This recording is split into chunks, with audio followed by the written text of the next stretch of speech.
What if I told you that the most powerful form of control a woman can have over a man doesn't come from beauty, or charm, or even manipulation?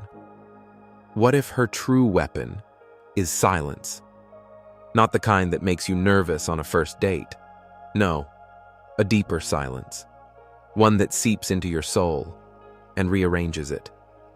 This isn't fantasy. It's a psychological reality. Something Fyodor Dostoevsky hinted at long before modern science could confirm it. And once you understand this truth, it doesn't just change how you see women, it changes how you see yourself. Let's go back. St. Petersburg, 1866. A man, brilliant and burdened, sits at a gambling table, trembling fingers tossing away his last coin. His debts are piled high, his mind frayed by failure, and across from him sits a woman. She watches, but not with sympathy, not with judgment. She just watches. No words, no demands, just stillness. And that stillness breaks him more than rage ever could, because it says something louder than words ever could. I don't care if you destroy yourself. And that, gentlemen, is the real grip, not the attack, not the drama, but the willingness to watch you fall without flinching. Dostoevsky saw it again and again, in his novels, in Russian society, and even in the twisted letters of European royalty. Think of Napoleon, the titan of war. He didn't crumble on the battlefield. He crumbled in the shadow of Josephine's silence. Her quiet disinterest became the blade he couldn't block. Every unanswered letter, every subtle dismissal, it chipped away at him. He didn't lose a war. He lost himself. Because here's the harsh truth. A man doesn't need to be yelled at to be broken. He just needs to feel unnecessary. And women, whether they realize it or not, have mastered this. The ability to make a man question his worth not through action, but through absence. You change your clothes because she paused before complimenting you. You shift your goals because her eyes didn't light up when you spoke. You go silent in arguments, not because you're weak, but because you're terrified of the sound of her indifference. This isn't love. It's not manipulation either. It's something far colder. It's passive erosion. The slow draining of your purpose until you willingly dismantle yourself, just to be seen again. Psychologists now call it behavioral anchoring, but Dostoevsky had another term for it. He called it the underground man's curse. The more a man chases external validation, the more hollow he feels. The more he gives up parts of himself for someone else's attention, the more disgusted he becomes with his own reflection. And women? They rarely say a word. They don't have to, because you'll talk yourself into obedience. Let me tell you a story. A quiet tragedy tucked away in the salons of 19th century Paris. A composer named Adrian, young, brilliant, a mind that could turn heartbreak into harmony. Then came Elise, not a critic, not a muse, just a presence, poised, elegant, and quietly devastating. She never said, "Give up music for me." She never ridiculed his symphonies, but every time he played, she sighed, not dramatically, just enough for him to notice. She'd look away when he spoke of his creative visions, but light up when he mentioned her world, fashion, gossip, the latest noble scandal. By the time Adrian realized what was happening, his hands hadn't touched the piano in months. His melodies faded, his fingers forgot, and when he confronted Elise, her answer was surgical. "I never asked you to stop. You chose that." That's the trap. Women don't demand submission, they inspire surrender, and the moment you give it, without being asked, you've surrendered something deeper than freedom. You've handed over your compass. Now you might ask, why would any man give up his purpose so easily? The answer is painful. Because for many men, especially those wired for intensity, the soft withdrawal of approval hurts more than violence. A slap stings for a second, but a cold glance lingers for weeks. It haunts. It reshapes you. Modern psychology confirms it. A 2017 study published in the Journal of Personality and Social Psychology found that men are 3 times more likely to change long-term goals based on a woman's nonverbal cues than her actual words. This isn't love. It's not guidance. It's silent domination. And here's where Dostoevsky's genius becomes terrifying. He didn't just expose this phenomenon, he decoded it. In Notes from the Underground, his character laments, "Man only likes to count his troubles, not his joys." What does that mean? It means that when we define our self-worth by a woman's approval, her every silence becomes a thunderclap. Her every hesitation becomes an earthquake in our identity. And if we're not careful, we begin to crave the pain of her disapproval, because at least then, we feel something. So how do you break the cycle? It doesn't begin with confrontation. It begins with clarity. It starts the moment you say, "I will not be sculpted by your silence." There's a scene in Crime and Punishment that most people overlook. Raskolnikov, shattered by his guilt, goes to Sonia, a woman who sees through him like glass. He expects judgment. He expects compassion. But she gives neither. She hands him a Bible. No lecture, no emotion, just a quiet challenge. In that moment, her silence doesn't control him.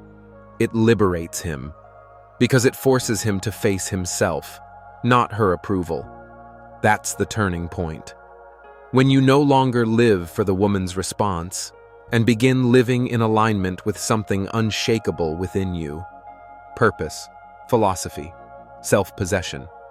These aren't buzzwords, they're armor, and without them you are vulnerable to the softest blow and the quietest whisper. Let's turn the page to something darker, because not every woman uses silence. Some use suffering, not theirs, yours. Now, imagine this.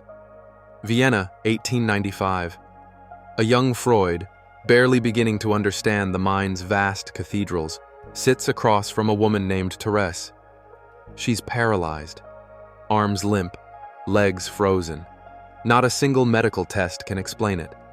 But Freud, watching her carefully, begins to realize the truth. Therese isn't broken. She's in control. Her pain isn't weakness. It's a performance, a silent demand. And every man in her life, father, brother, lover, dances to her discomfort. They fix. They comfort. They rescue. And that's the point. She doesn't need to scream. Her helplessness makes them obedient. Freud later writes in his notes, "The hysteric does not suffer from her symptoms. She reigns through them." Now think about that in your own life. Has a woman ever turned her vulnerability into a throne? Has she ever made you the villain in a drama that never had a script? She cries, and suddenly you're cruel. She sighs, and suddenly you've disappointed her. She says nothing at all, and yet you feel the urge to apologize. This is emotional sabotage. It's the weaponized whisper, the guilt without words, the sadness that forces you to bend even when you've done nothing wrong. And here's the part most men won't admit. We respond. Every time. We send flowers. We cancel plans. We rewrite our dreams.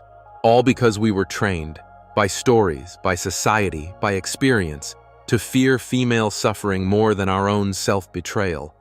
But Dostoevsky, he saw this coming centuries ago. In the Brothers Karamazov, there's a character named Ivan. Brilliant, rational, immovable. Until he meets Katerina, a woman who doesn't argue with logic. She argues with tears. She twists his words, pressures him with devotion. She cries not because she's broken, but because she's winning. And Ivan? He buckles. He apologizes.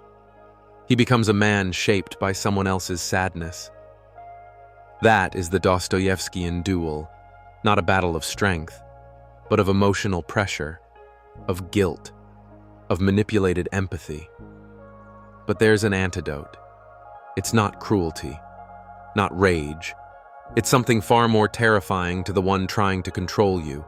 Indifference with clarity, not the cold shoulder, but the warm silence of someone who knows the game and refuses to play. A 2021 study in evolutionary psychology uncovered this exact phenomenon. Men who remained emotionally unaffected by female disapproval were rated more dominant, even by women themselves. The researchers called it the Stonewall effect. Why? Because when a man doesn't react, the puppet strings go slack. Suddenly, she's not pulling you, she's swinging in the wind. Dostoevsky's underground man understood this. In the face of chaos, rejection, even hatred, he refused to conform. Not because he was rebellious, but because he was unreachable. And that's the key. Women don't lose power when you yell. They lose it when you don't flinch. Here's the truth most men don't want to hear. When subtle control fails, she won't retreat. She'll escalate. Because nothing terrifies a woman using psychological pressure more than a man who doesn't respond. And when the usual tactics fall flat, the soft sighs, the sad silences, the emotional bait, the next move isn't surrender. It's total war. Let me take you to Berlin, 1922. A rising political figure named Otto becomes entangled with a cabaret performer named Lena. She's magnetic, mysterious, and absolutely lethal, but not in any visible way. She never demanded his loyalty. She never forbade him from seeing others. But every time Otto pulled away, every time he questioned her stories, her whereabouts, her motives, she didn't argue. She just went quiet. And Otto, like a puppet tugged by invisible strings, came crawling back. He sent gifts. He wrote apologies. He drowned in guilt for crimes he never committed. By the time Lena disappeared with another man, Otto had lost more than his dignity. He'd lost his identity. And Lena? She never once told him what to do. She made him afraid of being ignored. That's female escalation at its finest. Not the slap, not the scream, but the disappearance that forces you to self-destruct. Now multiply that dynamic and make it modern. She doesn't block you. She doesn't yell. She posts a cryptic story. Some people don't deserve your light. Suddenly, your chest tightens. You start crafting replies in your head. You wonder who she meant. That's escalation. Emotional terrorism with lipstick. And Dostoevsky? He didn't just write about it. He diagnosed it. In The Idiot, there's a scene that'll make your skin crawl. A woman named Nastasia throws a wad of cash into a fire, then, daringly, turns to a man and says, "If you love me, go save it." He does. He burns his hand. He humiliates himself, all for her amusement. Why? Because she wanted proof of his submission, and he gave it to her. This is what most men never understand. The moment you explain yourself, the moment you justify, the moment you try to make her understand, you lose. Because women don't escalate to reach your mind. They escalate to own your spine. Here's how you win. Not through rage, not through insults, but through an unbreakable stillness. A smile that says, "I see what you're doing, and I won't flinch." A silence that feels like freedom, not retreat. You see, the most dangerous man isn't the one who fights. It's the one who refuses to play. And this is where Dostoevsky leaves his most brutal lesson. Let the world go to hell, but I shall have my tea. Translation? Let her scream. Let her accuse. Let her collapse into a performance of heartbreak. But do not lose your footing. Not because you're heartless, but because you finally understand.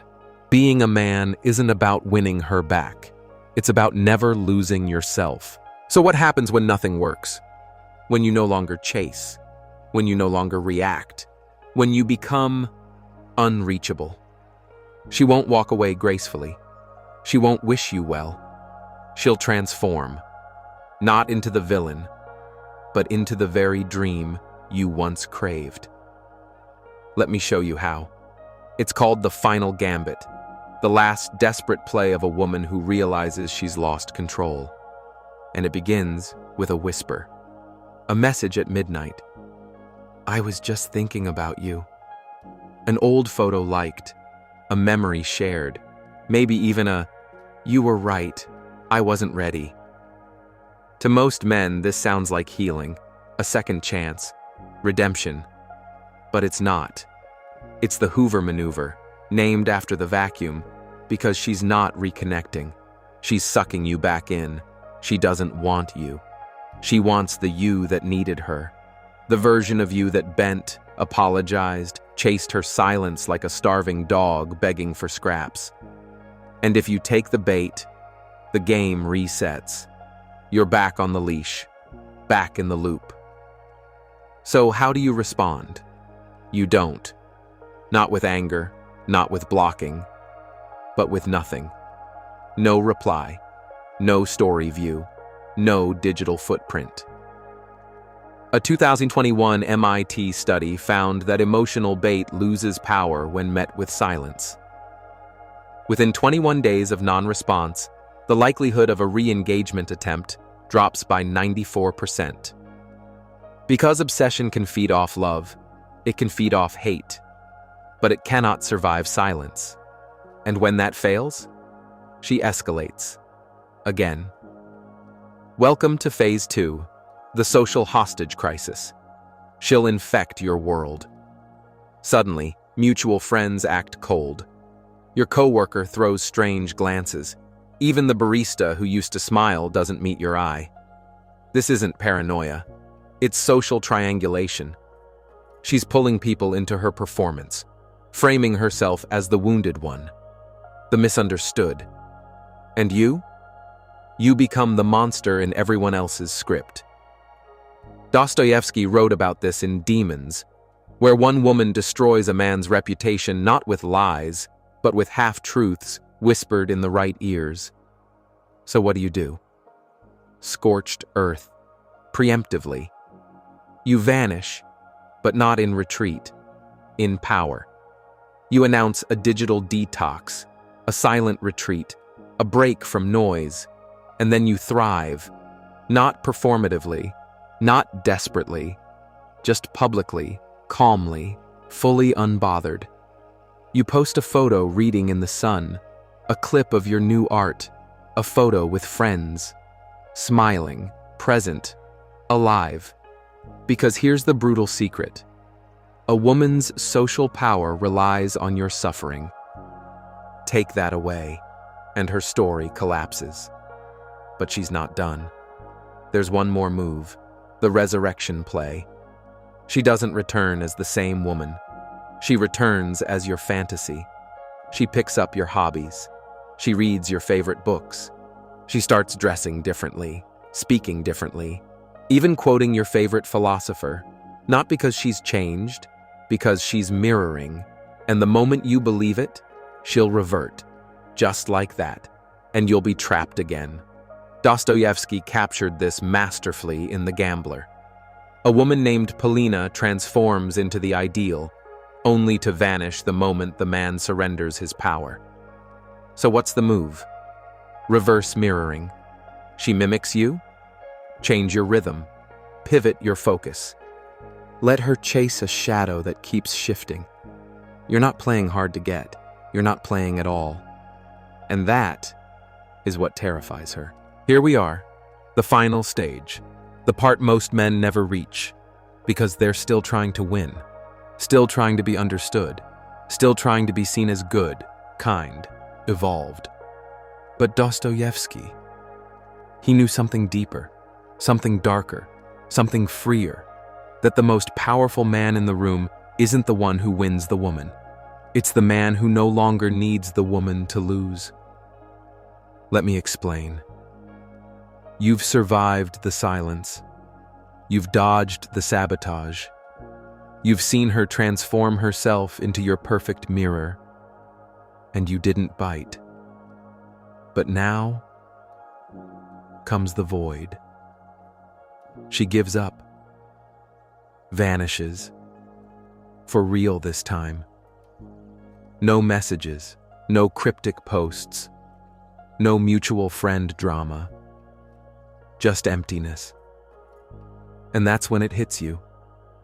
Not the pain, not the regret, but something far more profound. Peace. You realize you no longer crave her reaction, not even her hatred. You no longer check if she saw your story. You don't scroll through your photos, wondering if you looked better then. You're not proving anything anymore, not even to yourself.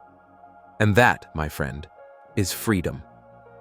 Dostoevsky wrote in Notes from the Underground, "I could not become anything, neither good nor bad, neither a scoundrel nor an honest man." It sounds like despair, but it isn't. It's liberation from categories, from approval, from needing to be seen, validated, or praised. That's the final move, the one she can't touch, because you've exited the board. And here's the brutal truth. When you no longer fear being misunderstood, you become uncontrollable. You don't ghost her to hurt her. You don't thrive to impress her. You don't ignore her to prove a point. You simply don't orbit around her anymore. Your purpose, your mission, your solitude. These are not shields, they are truths. And the moment a man anchors himself in his truth, every trap collapses. Now let's address what most men still fear. What if she comes back, and I still feel something? That's normal. But feeling something is not the same as surrendering. You can feel nostalgia without returning to slavery. You can feel pain without making it your compass. Because now, you know, her silence no longer defines your voice. Her tears no longer dictate your choices. Her validation no longer controls your direction. And if she escalates again, let her. If she smears your name, let her. If she cries, begs, transforms, let her. But you pour your tea. You open your book. You write your next chapter. And if anyone asks you why you walked away, you smile and say, "Because I realized I was never trapped. I just hadn't opened the door." That's not cruelty. That's evolution. Because the final level of male power is not in dominating women. It's in not needing to be dominated or adored. It's in knowing that you are already enough, even if no one claps. Dostoevsky died holding the Book of Job, a story of a man who lost everything, yet refused to curse the silence of God. Why? Because some men would rather walk alone in truth than be worshipped in a lie.